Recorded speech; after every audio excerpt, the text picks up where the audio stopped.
All right, let me do this first, and then we'll do that. All right.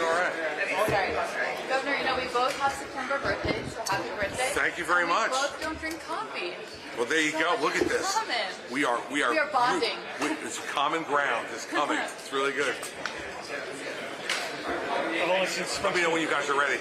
I've only seen Christie 25. Yeah, You got me. Piker. Steiner. Piker. Governor, how did you see that Springsteen? Which one? Friday night in MetLife. At MetLife? Yeah, great concert, right? Yeah, it was. It was a great show. Which Really was the good. best of the three you went to? Sunday. Why? Energy was different? Different kind of set list. He did Jungle Land. He did Detroit Medley. He did Jersey Girl at the end. It was a good set list. All right, you guys ready? Let's go. Hi, how you doing? So you said over and over again, I know you don't like to talk about the polls, but you said over and over again that your low GOP favorability polling is the price of telling the truth. I'm just wondering, what do you think it says about the Republican electorate that when, as you put it, telling the truth about things like January 6th makes you one of the least popular candidates in the field? You look at those numbers, and I don't. When I'm in second place in New Hampshire, I'm now tied for second nationally. I just don't think I'm one of the least popular people in the race. Believe me, Nikki, Mike, Vivek would all trade places with me in the polling right now, so I don't buy it. Governor, do you have any thoughts on Section 3, Amendment 14 of the Constitution? Yeah, look, as a lawyer, I have lots of thoughts about it. As a candidate, what I think is that these things should be decided by the electorate. And, I'm not one who's interested in what's going on with the argument on Section 3 and the 14th Amendment.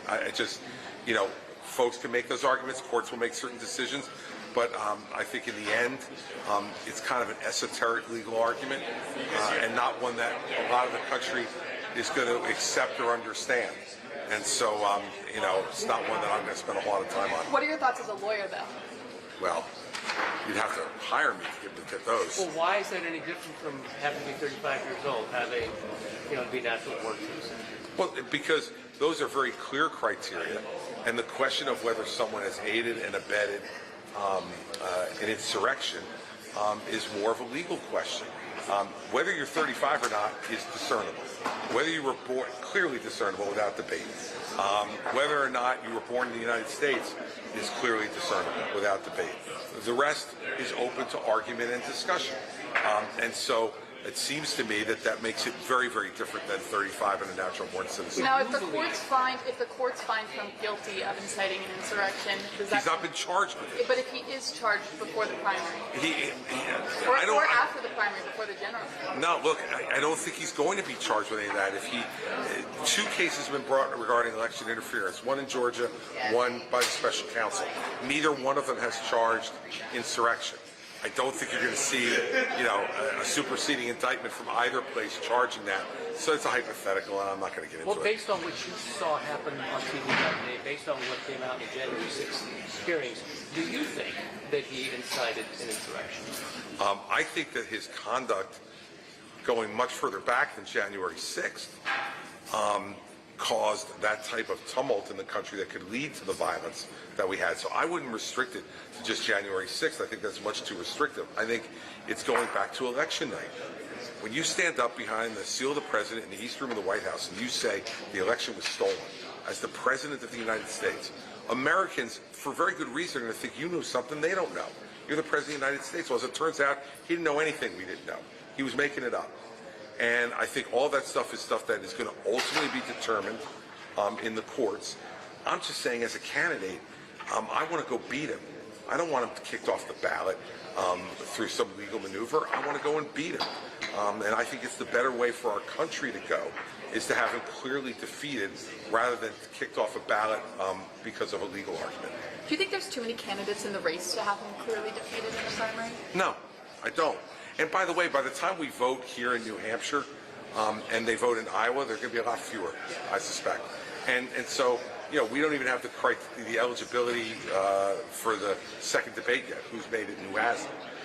We know we've made it. We've gotten communication from the RNC saying that we've made it, but I don't know who else has made it. I think we're going to have fewer candidates on the stage at Reagan than we did in Milwaukee, and I think we'll probably have fewer yet at the third debate. So this will begin to get smaller, and then ultimately the voters in Iowa and New Hampshire will do what they do too, and they make the race smaller too. So I'm not worried about Have you been that. starting to prep, plan, strategize for the second debate? It's about 2 weeks out. No, I think my first prep session is tomorrow. And just while you were on stage, Speaker McCarthy did announce an impeachment inquiry into President Biden. Given that where we are now, are you worried that it will become a bigger distraction on the campaign, not just for you, but for the entire Republican Party? Depends on how they do it. I mean, I think if they do a fair investigation into what's going on with Hunter Biden and what then Vice President Biden was involved in or not involved in, I think that's something that most of the American people want to know. So they got to do it in a fair way. So I'll withhold judgment on that to see how Speaker McCarthy and the folks in the House caucus decide to do it. And I'm sure he's announced that that's what he wants to do. I don't know if he's announced, because I was up there, whether they have the votes or not. They decide not to go to a vote whatsoever and just open the inquiry in general. Okay. So are you concerned about that? No, but it probably means he didn't have the votes. Governor, you brought up the story about catching COVID in former president today. I heard you on the Ruthless podcast. You went into even more detail about that, including that he blamed you for getting him sick. He did. Are we going to hear that in the debate? I mean, this seems like... Well, it's kind of non-contextual, right? I mean, I'm not just going to start bringing it up in the middle of the debate. I mean, if I had an opportunity to bring it up in the debate, I would. If he's on the stage for one of the debates, that might be an interesting back and forth between the two of us. He knows what happened, okay? He was the second person to announce from that room, that were in the room for those debate preps, that he was sick. Pope Hicks was the first one. But what we didn't know until Mark Meadows came out with his book was that he had tested positive that morning. I've also told the story that he called me while I was in the ICU and he was still in Walter Reed. And his biggest concern was I going to tell the press that he gave me COVID? And I said, well, I don't know who patient zero was, Mr. President, so why would I ever blame you? The bad part of that call was that he knew who patient zero was. Governor, you've said since back in March when you first came up here earlier this year that you were the guy who could take Donald Trump down on the debate stage. You hearkened back to Marco Rubio. He's not on the debate stage. He may not be on the debate stage. So what's your plan B? Well, you just heard it up there today. We'll go find him. And how does that work? Watch me, Paul. You think I'm going to have a hard time finding Donald Trump? You think that over the course of the next couple of months, I'm not going to find him and confront him someplace? You've known me a long time. I was a prosecutor for 7 years. It was my job to find people and confront them. So don't worry about it. I'll find him. You'll show up at an event and try to... I'm not going to tell you. I'll just make sure you're there, Paul. I'll make sure you're there so you can cover it for all the good people in New Hampshire for Fox. Governor, you've likened President Donald Trump's behavior in the past to that of an authoritarian. I'm just wondering, if he's the nominee, do you think it presents an existential threat to the country? I don't want him to be the nominee. And so, I think that speaks for itself. I don't want him to be the nominee. And by the way, I don't think he can win if he's the nominee. And I don't want Joe Biden to be president for another 4 years because, quite frankly, he's not up to the job today, let alone being up to the job 5 or 6 years from now. So I think there's a lot of threats to this country right now. I think Joe Biden presents a threat to the country because he's simply incapable of doing it. I mean, when a guy says, I want to go to bed in the middle of a press conference, I mean, come on. Like, it's time to admit that he's past his sell-by date. And so there's a lot of threats here, Trump being one of them, but Biden being a threat to being the president for the next 6 years as well, because he's simply physically and I don't think mentally up to do that job for that long a period of time. Governor, if Donald Trump is the nominee and he's not a convicted felon by election day, would you vote? Are we going to continue to slice this bologna this thin? I've answered this question dozens of times. I'm not answering it again. Governor, Next. On the point of COVID, sir, Yeah. there are a lot of people in your party who are now, as a point of pride, saying, I'm not going to get the vaccine, vaccines are bad, et cetera. How did you get here, and what can you do? Well, I think we got here in part because there was a lot of misinformation that was given out in COVID. Now, the fact is that people probably didn't know everything they should have known inside the government, in the Trump administration, and allowed information to be put out there that's turned out to be wrong. That's why people should be less definitive about what they say, and when they don't know for certain. And it creates a lot of fear and doubt among people, and rightfully so. Look, I took the vaccines. I intend to continue to take them. I think that's the right thing to do from a public health perspective. And I'll make my opinion really clear about that. But that's all it is. It's my opinion, based upon what I've read and what I know and what I've experienced. And I think everybody's going to make those judgments on it. But how we got here was because there were a lot of public health officials that gave a lot of wrong information, as it turns out. And people remember. And so now it hurts their credibility going forward. So I hope we've learned something as a government from a public health perspective. We should tell people when we don't know. I mean, so many people in public life are afraid to say, I don't know. I used to harp on this in New Jersey all the time. When I don't know, I don't know. And I'm not superhuman, and I'm not going to know everything. When I figure something out and I know it, I'll say it. But my opinion is that taking the vaccine was a good thing, and all the balance, to it, and if presented with a booster, which it looks like it's been approved, I would probably take that as well. Governor, the last time you were in New Hampshire was about a month ago, and I know you've said before that the race really starts after Labor Day. Just curious what you've been up to other than the debates this past month, and how should we all here in the press corps expect to see you in New Hampshire more often? Yeah, I'll be back next week, and I think you'll start to see that be my pace in New Hampshire and South Carolina much more now that the first debate has happened. And what I was doing in the last month was raising money, basically. I've spent a lot of time on the road doing fundraising, and that's unfortunately one of the things you got to do in this business. So you don't just you typically don't raise that money in New Hampshire or any of the early states. You raise them in my home state and other states around the country. How much did you raise, and was that successful? Oh, we'll report that when we need to at the end of the quarter, and we'll let you know. But I'm very happy with how we're doing in that regard. We're getting a lot of good reaction from folks, so yeah, I'm happy with what we're doing. Now, you're not going to Iowa at all. I haven't gone yet. But you mentioned the governor's name today as someone who you would potentially consider as a vice president. Why haven't you gone, and what's the strategy there? I haven't gone because I haven't wanted to, and if I want to, I'll go sometime later. Would you follow Donald Trump to Iowa? That's interesting. That could be. Good question. If I knew I could catch him there, yeah, I probably would. Governor, you've talked a lot about addiction on the trail. I'm just wondering, a lot of people have advocated for things like safe-use drug sites that provide resources for people who are struggling, while also giving them a safe place to use. Is that something that you could see yourself supporting possibly? No. Not under any circumstances? No. But I do favor medication-assisted treatment and having that much more broadly available, along with traditional kind of talk therapy and 12-step programs.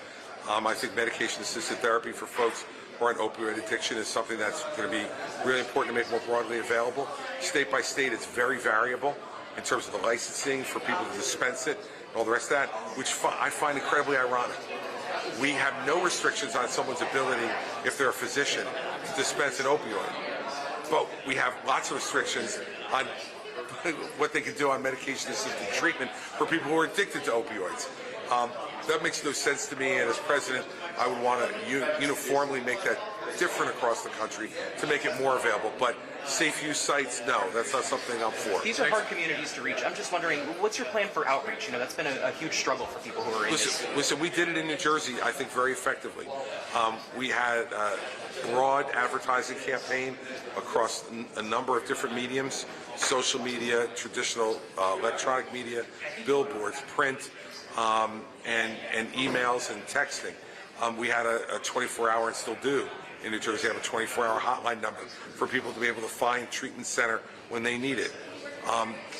You can get to these communities. You need to work with local officials as well, who can help you identify areas, programs, groups that can help you to reach out. It's doable. You just got to want to do it.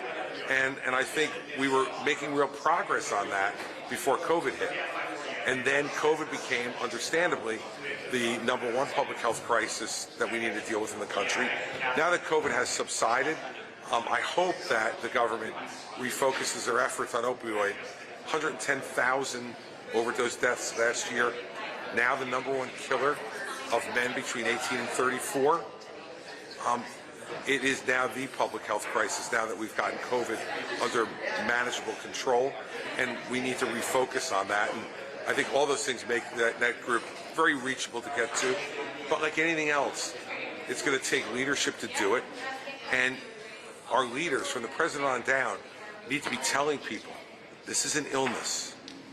It is no different than diabetes or cancer or heart disease. Human behavior contributes to all those things in the same way human behavior contributes to drug abuse. And we need to let folks know that in the same way you wouldn't be embarrassed to go to a doctor to get any of those things, diabetes, heart disease, cancer, treated, you should be going to healthcare providers to get your drug abuse problem treated. It shouldn't be treated like a human failing. It should be treated like the disease that it is. And as a candidate, I'm saying it.